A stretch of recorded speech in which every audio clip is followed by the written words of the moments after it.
del país, pues, todo el mundo, y él llora. Pero él llora porque se acuerda que un día él estaba perdido en la droga y que le da gracias a Dios que salió de ese vicio y se preparó. Y es uno de los más ricos ganaderos de Barranquilla, en un edificio, el socio, fundador y con esposa, hijo grabado. Entonces, esto me inspiró a mí, y el título me lo dio también el Señor. Dice: un gran amor nace de un gran perdón. ¿Cuánto decimos gloria a Dios? Gloria a Dios. En la lectura que leímos desde el capítulo 7 de Lucas, desde el versículo 30 al 50, es más, todo el capítulo nos habla de varias cosas que nos motivan a nosotros a buscar al Señor, que nos motiva a nosotros a esa impresión. Ese autor me impresionó porque lloró a lágrimas, triste y recordando y decía: doy gracias a Dios porque era un joven perdido en las drogas y Dios me rescató de ahí, y para ser médico tuvo que cuidar y tuvo que esforzarse, pero lo logró, y da gracias a Dios. Hoy todos los que estamos aquí le damos gracias al Señor de dónde nos rescató, de dónde nos llamó. Y nosotros tenemos que ser correspondientes a Él, debemos de corresponderle a Él la gratitud, lo que Él ha hecho por nosotros. Después lo vamos a entender aquí. Y en esta lectura nos hace reflexionar de cómo Dios ha hecho en nuestra vida, y debemos tener un agradecimiento, es lo que yo acabo de decir, total, y corresponder al amor de Dios. Los líderes religiosos de esa época, estudiando ese capítulo, era una generación que rechazó el mensaje de Juan el Bautista y rechazó el mensaje de Jesús.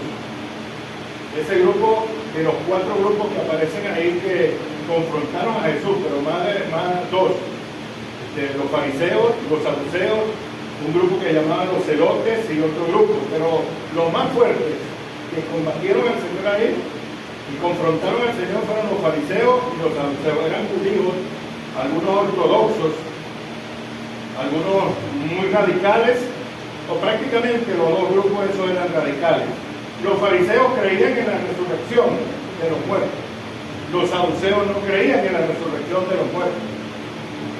Ya por ahí el tema universal que el Señor venía a plantearle en el plan de salvación era precisamente de que nos preparáramos para un reino celestial. Ellos no creían en esas cosas de reinos celestiales y de una eternidad, sino que prácticamente esos eran los conflictos que el Señor tenía con ellos cuando se enfrentaba, cuando se le predicaba el mensaje. En su cara Él demostró que sí había poder para resucitar a los muertos. En su cara demostró que sí había poder para sanar a los enfermos de enfermedades incurables como la lepra de aquella época, de enfermedades de convulsiones como aquel muchacho que venía y se lanzaba sobre el fuego y no podía porque le daban convulsiones, y el Señor sanó, como el poder que Dios demostró al sacar una cantidad de legiones de demonios del endemoniado gadareno, y todo eso lo vieron ellos, pero siguieron confrontando al Señor porque en su corazón no había una verdadera realidad del amor, aleluya, para reconocer el perdón que Dios quería darle a la humanidad. Cuando decimos gloria a Dios, cuando Jesús transforma nuestra vida a través del Evangelio, y este es un mensaje que ha dado la organización, que nosotros prediquemos, resaltemos el Evangelio, el reino del Señor, el plan de salvación, ese plan que a veces nos acordamos nosotros, pero que dice la Biblia que fue preparado desde antes de la fundación del mundo. El Señor ya estaba dispuesto a manifestar el plan de salvación. Y este plan de salvación, dice la Biblia en Lucas capítulo 7, versículo 35, que la sabiduría es justificada por todos sus hijos. Cuando Jesús transforma una vida, nosotros no podemos estar, y es aquí donde está el Evangelio, donde tenemos que resaltar el Evangelio, donde tenemos que predicar el Evangelio. Cuando el Señor transforma nuestras vidas, entonces ahí se manifiesta la sabiduría de Dios en aquellos hijos, aleluya, que confiesan la transformación que hay en su vida. ¿Cuánto decimos gloria a Dios? Gloria a Dios. Cuando el Evangelio transforma nuestras vidas, no debemos ocultarla, así como una flor que cuando se abre extiende toda su aroma. Nosotros tenemos que extender ese aroma del Evangelio que el Señor coloca en nuestras vidas para ser transformados. ¿Cuánto decimos gloria a Dios? El versículo clave de este capítulo que hemos leído es el versículo 47, que dice así, Lucas 7, versículo 47. Por lo cual te digo que sus muchos pecados le son perdonados, porque amó mucho, mas aquel a quien se le perdonó poco, poco ama. Todo el capítulo del libro de Lucas, capítulo 7, corresponde a una pregunta que nosotros podemos: ¿quién es este Jesús? ¿Quién es este Jesús? Jesús, ahí en ese capítulo, se muestra como sanó al siervo del centurión, cuando él le dijo: Señor, no soy digno de que entres a mi casa, pero di tu palabra y mi siervo sanará. Creyó, un hombre que no era de las creencias judías, ni era, sino simplemente era un noble, un hombre, un soldado de los ejércitos romanos, pero él ahí, porque hermano, la palabra de Dios nos dice que la fe viene por el oír. Y en toda Jerusalén, y en todo Galilea, y en toda Samaria, y en todos los lugares donde el Señor estaba, anunciaba el Evangelio. Para arriba y para abajo. Yo no sé cuántas veces el Señor subió al monte de Getsemaní. Yo no sé cuántas veces, había una distancia aproximadamente de 3 a 4 kilómetros de Jerusalén. Subía para allá y subía para acá. Y subía al monte de Getsemaní, allá en el monte de Getsemaní, cerca de Jerusalén. Y Dios, aleluya, llenó toda la tierra del mensaje. Amén. Sin preocuparse, sino solamente por lo que ellos veían y oían. ¿Cuánto decimos gloria a Dios? Gloria a Dios. El Señor en ese capítulo muestra también que resucitó a un muerto hijo de una viuda, de Naín. Una viuda que el único que le sustentaba, posiblemente el único ser que le quedaba, porque ya su esposo no tenía familia, la gente la quería y el pueblo había salido a acompañarla al entierro y a despedir a su hijo y quedarse como una viuda más en esas regiones, a despensa que alguien le diera alguna ofrenda, alguna caridad, y ella iba muy triste, pero por el camino el Señor, aleluya, le dio de su bendición resucitando a este muchacho. ¿Cuánto decimos gloria a Dios? Gloria a Dios. En ese capítulo también se ve cómo Juan el Bautista predicaba el Evangelio y cómo él anunciaba que era necesario bautizarse en el bautismo de arrepentimiento, y les exhortaba a los fariseos, a los saduceos, a los celotes y a todos los que estaban en algún grupo religioso que se bautizaran, porque el Señor, aleluya, les iba a llenar con Espíritu Santo y fuego. Amén. Pero muy pocos se acercaron, y los que llegaban a contender y a pelear con aquellos que se decidían acercarse a bautizarse como una señal de arrepentimiento. No era el bautismo que después encontramos en el libro de los Hechos. No era el bautismo que vemos a través de todo el libro de los Hechos, la historia del comienzo de la Iglesia Apostólica. No era ese bautismo, sino era como lo que hoy podemos decir nosotros. Si alguno quiere aceptar a Cristo, levante su mano. Entonces uno levanta la mano. Puede pasar hasta el lugar del altar para que oremos por usted. Y ahí está el acto de arrepentimiento, del proceso de arrepentimiento.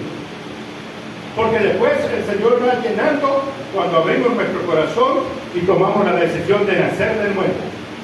En agua, a través del nombre de Jesús en el bautismo, y el Espíritu Santo recibiéndolo como señal, hablando en otras lenguas como señal de que hemos nacido para Cristo. Cuando decimos el arrepentimiento. Y el profeta Juan el Bautista venía a anunciar y abrir camino, campo, para que se prepararan al mensaje que venía a predicar Jesús. Amén. Juan en ese libro lo rechaza. Los fariseos se oponían. Y él se atrevió, y mucha gente se atrevió, valiente, porque hasta soldados del ejército romano vinieron a bautizarse. Y algunos él los aconsejó y dijo: confórmese con lo que ganan, no es chantajeen, no extorsionen, no cometan esas cosas inhumanas. Crean en el Señor que viene para mostrar el plan de la salvación. Muchos soldados que vinieron. ¿Cuántos decimos gloria a Dios? Gloria a Dios. Pero también aquí vemos en el capítulo, aleluya, quién es este Jesús. Pues este Jesús es el que perdona pecados. Los fariseos estaban muy contentos, y los saduceos, y la gente estaba muy contenta, porque las cosas materiales las veía con agrado. Resucitar, multiplicar los panes, ayudar a aquel que estaba lleno de lepra y sanarlo, bendecir a la familia, los niños por ahí se contentaban cuando el Señor pasaba. Pero en ese capítulo el Señor comienza, aleluya, perdonando pecados. Y es ahí donde se enfrenta a aquella gente, porque perdonar pecados para ellos era el único, era Dios. Y como con libertad dice que perdona pecados. Cuando decimos gloria a Dios. Gloria a Dios. Muchos milagros sucedió en aquellos tiempos, pero ninguno se compara al milagro de un corazón cambiado. Aleluya. Un fariseo llamado Simón invita a Jesús a la casa para darle un festejo o para darle una cena. Jesús es tan grande en su amor que aún prestándose, y él entendiendo que se pueden prestar para burlarse, para ofenderlo, él se enfrenta a ellos. Y el Señor va allá a comer con ellos. Ya estoy viejo yo. Anteriormente, cuando estaba joven, yo iba con tal y tal. Yo no sé cómo gritaba yo tal. Hay agua. Hay agua. No, pero un poquito de agua. Bueno. Ya yo les digo en la casa, ustedes que son adultas, ustedes que son y me miran a mí y dicen, pero ya uno ya, la estructura y la forma y todo ya uno tiene que saber que ya voy a cumplir, que me ríe, ya voy a cumplir ahora en septiembre este año. Bueno, ahí va. Que Dios nos ayude. Amén. Gloria a Dios. Nosotros decimos gloria a Dios. Gloria a Dios. Y Jesús perdona pecados. Es difícil creer que ese fariseo invitó al Señor con buenas intenciones. Es difícil creer, porque siempre cuando le hacían una pregunta era para ver en qué lograban hacerlo caer, hacerlo humillar. Hablaron de la resurrección cuando quisieron decirle que un hombre tuvo una esposa y se murió, y así pasaron con esa muchacha, se casaron 7 hermanos. ¿De quién es esposa ella cuando resucite? ¿De quién es? Y entonces el Señor le solucionó las intenciones de él. Cuando los discípulos recogían algunos espigas y comían, entonces decían que estaban violando el día del reposo. Cazaban al Señor Cuando los discípulos comían, por supuesto que se lavaban las manos, pero no hacían esos ritos que hacían los fariseos, que era lavarse hasta 7 veces las manos. Y no tocaban cosas que supuestamente ellos decían que eran inmundas, todo eso. Y vieron a los discípulos del Señor caminar para arriba y para abajo, y seguro ellos agarraban un canguro, agarraban una fruta, o agarraban, imaginémonos esto, alguna cosa, iban para la playa y agarraban unos pescados, y ahí mismo los comían, asados, felices. Pero para otros molestaban los ordenamientos, las estructuras, las organizaciones, la forma de ellos de creer, seguir al Señor, molestaba que ellos no lo hicieran de una forma ritual. El Señor venía de una manera más sencilla a predicar el Evangelio y menos ortodoxa, como se la enseñó a Israel en el desierto, y como nadie entraba al tabernáculo sino solamente los sacerdotes y todo esto. Nadie sabía lo que pasaba allá, salvo lo que explicaban y estudiaban. Ellos llevaban su ofrenda hasta una parte cerca del patio, donde estaba una vasija, donde estaba una taza, donde estaba un lugar donde sacrificaban los holocaustos. Y ahí quemaban y traían las ofrendas, y la sangre y tal eran llevadas a unos sacerdotes que estaban en la entrada del tabernáculo. Y ellos las entregaban a otros sacerdotes que estaban en la plataforma donde estaban los panes de levadura, sin levadura, y donde estaba todas las cuestiones, la arca y todo, algunas cosas. La arca estaba atrás en el lugar santísimo, pero estaba ahí el candelabro y estaba el incienso, y ellos se las entregaban, y después el sacerdote entraba y ofrecía el sacrificio, pero nadie entraba. Las alabanzas eran afuera, rituales, lo que cantaban los levitas. Luego el Señor toca a David, y David no desordena, sino que de una forma que el Señor hace diferente a lo del tabernáculo. Hizo un tabernáculo y puso 3.000 músicos y dijo que la gente tenía que cantar, y los sacerdotes entonces no eran solo los que hacían guardia, sino que también habían músicos, clasificó todos y adoraron ahí. Por eso es que en los tiempos de que venga el Señor dice: restauraré el tabernáculo de David, porque es ahí donde vamos a hacer una oración, unos cánticos, una alabanza por siempre, con todo, la raza, los colores, con todo, la forma de buscar a Dios. ¿Cuánto decimos gloria a Dios? Gloria a Dios. Y esta mujer pecadora, el escritor escribe ahí: una mujer pecadora. Cuando se resaltaba eso de mujer pecadora, era porque ella estaba en esas profesiones que dicen las profesiones más antiguas. Es una ofensa para la mujer, que era la prostitución. Esa mujer se había convertido en que la tachaban como una mujer pecadora, muy pecadora.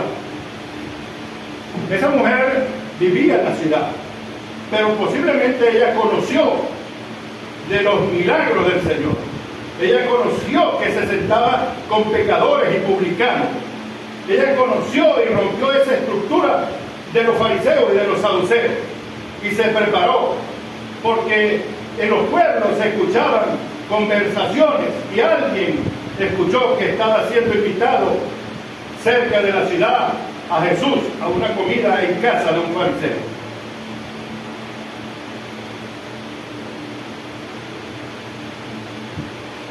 Pero esta mujer quiso mostrar su amor hacia el Señor, porque después nosotros vemos que ella muestra su amor, y después de ese amor nace un gran perdón.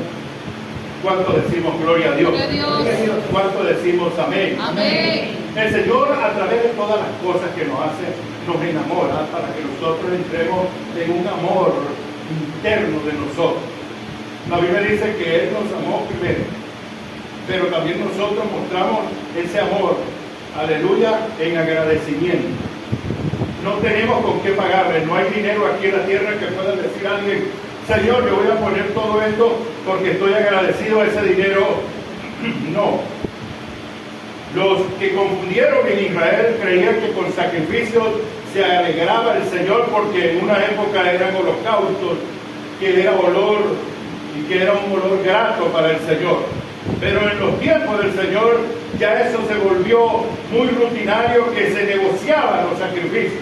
Alguien negociaba su perdón, alguien se congraciaba con los levitas y querían tenerlo simplemente para utilizarlo.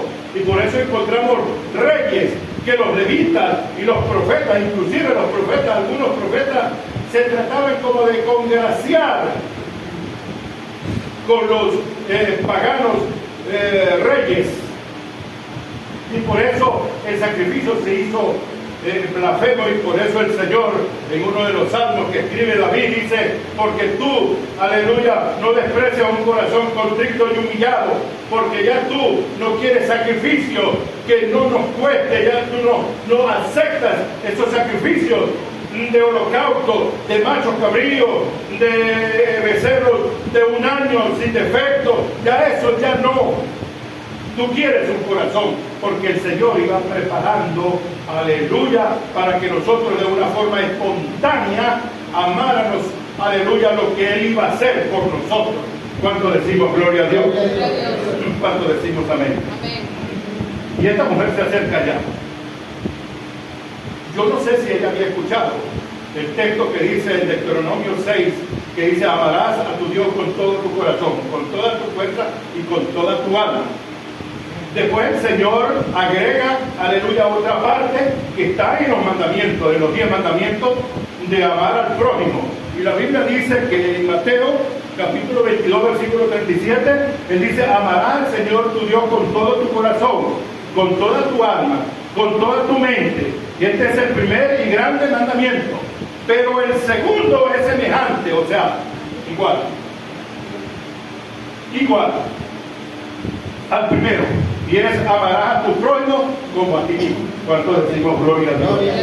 En otra parte dice, y toda la ley se conjuga y se concluye con este gran mandamiento. Amén. ¿Cuánto decimos gloria a Dios? Gloria a Dios. O sea, que nosotros tenemos que amar. Nosotros tiene que salirnos de nuestro corazón y de nuestra mente y de nuestro pensamiento, amar a Jesús, amar al Señor. ¿Cuánto decimos gloria a Dios? Gloria a Dios, gloria a Dios. Esta mujer ni hablaba con sus acciones, iba decidida a entrar a la casa del fariseo. Primero, que era difícil entrar, porque en aquel entonces, cuando alguno de esos nobles invitaba a otra persona, tenía que ser importante o tenía que ser... Sí, y entonces se permitía a los vecinos entrar. No podía opinar ni hablar, solamente escuchar esas conversaciones. A veces mi papá me llevaba por ahí cerca de la Plaza Bolívar. Yo sé que aquí los hermanos conocen. Ahí donde está la farmacia Farmavida, o Farmavien, ahí. Frente a la Plaza Bolívar, ahí se sentaban unos señores con una silla. Ellos vivían por ahí, el papá de Miguel Gutiérrez. Se sentaban otros señores y venían hasta inclusive como el dueño del Trujillo Motor, y venían como otros señores de las Acacias que traían también su silla y se sentaban en esa pared a conversar de su riqueza, de sus cosas, de lo que ellos hacían. Pero eran los ricos con sombrero y se sentaban. Yo estaba muy muchacho, pero cuando pasaba por ahí me decía, no vaya a decir nada, escuchen y sigamos así. Y entonces algunos se tornaba ahí como para escuchar la conversación, pero no opinaba, no se metía. Esta mujer llegó y cuando se invitaban los vecinos, ellos llegaban a ver qué conversación traía ese ilustre. Porque no se invitaban así por nomás a una comida, no, venimos a la casa, era una cena especial.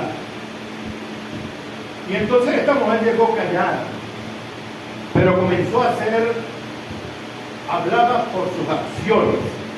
Y es ahí donde el Señor quiere que nosotros hablemos por nuestras acciones. que amemos, pero de hecho, y no de palabras.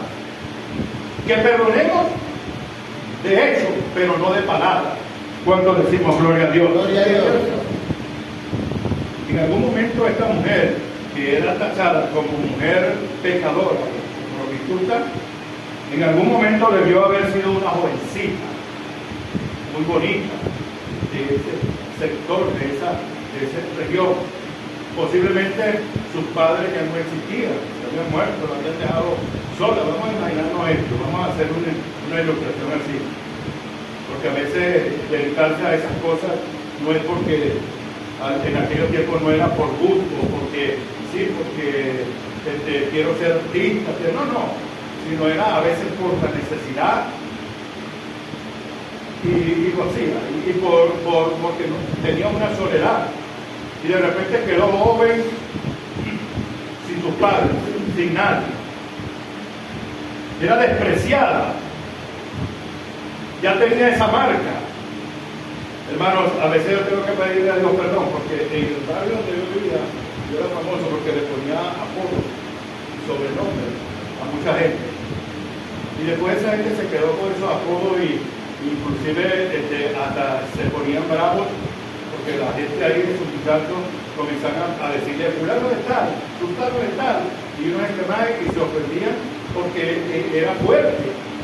Donde lo veían, en la calle, en el centro, donde decían fulano, y se escondían, porque ya venía eso desde los tiempos cuando se le decía a alguien pancuca, que era un muchacho por ahí, o el señor que uno le decía, que estaba por ahí más arriba del Rangel, y uno le decía, Bocada, Paledonia, y se ponía muy bravo, diciendo un negocio. Y así había algunos así. Y entonces esos apodos marcaban a la gente. Y esta raya, como dicen ahora los jóvenes, marcaron a esta mujer pecadora. Por lo tanto, que cuando entra ella al lugar ese, todo el mundo comienza a codearse. Esta no es la mujer. Primero, no sé cómo entró, porque los patios tenían sus guardias ahí, para entrar a la casa era tremendo. Pero ella se decidió ir a buscar a Jesús. Y cuando uno se decide ir a buscar a Jesús, rompe todos los obstáculos, salta todas las dificultades, salta todas las enfermedades, ¡Aleluya! salta todos los tropiezos, porque no estamos buscando a ningún ser, aleluya, inferior o a algún ser así por nomás, un líder de esta tierra que muere y desaparece, sino estamos buscando a Jesús, el creador de todo el universo, amén. El Señor que nos da la vida, el que nos perdona, y nosotros tenemos, aleluya, que vencer y romper toda dificultad. Esta mujer comienza a ungir al Señor, pero lo hace de una manera diferente, porque el Señor recibió dos unciones. En la casa las dos fueron en Betania. Una en la casa de Lázaro, Marta y María estaban ahí y ungieron al Señor con aceite. Y cuando eso se escribió ahí, se decía que estaba preparándolo para la tumba, porque se ungían.